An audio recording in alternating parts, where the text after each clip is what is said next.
নির্বাচন নিয়ে এখনো সংশয় আছে, তবে অবাধ নির্বাচন অনুষ্ঠানে ইসির কোনো ঘাটতি দেখছেন না বলে মন্তব্য করেছেন বিএনপির সিনিয়র যুগ্ম মহাসচিব রুহুল কবির রিজভী।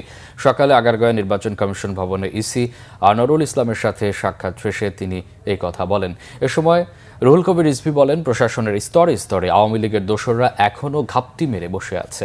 গত 16 বছরে নির্বাচন কমিশনের উপর যে আস্থা উঠে গেছে তা ফিরিয়ে আনতে কাজ করছে নির্বাচন কমিশন। গণ অধিকার পরিষদের নেতা নুরুল হক নূরের উপর হামলার বিষয়ে বিএনপির এই নেতা বলেন, গণতান্ত্রিক দেশে এই হামলা কখনোই কাম্য নয়।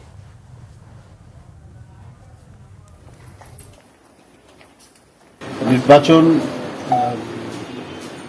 হবে, হওয়ার ক্ষেত্রে যে অবাধ সুষ্ঠু নির্বাচনের বিষয় তো আমাদের এখনো সংশয় আছে যে আসলে এটা কতটুকু হওয়া সম্ভব বা কতটুকু করা যায়।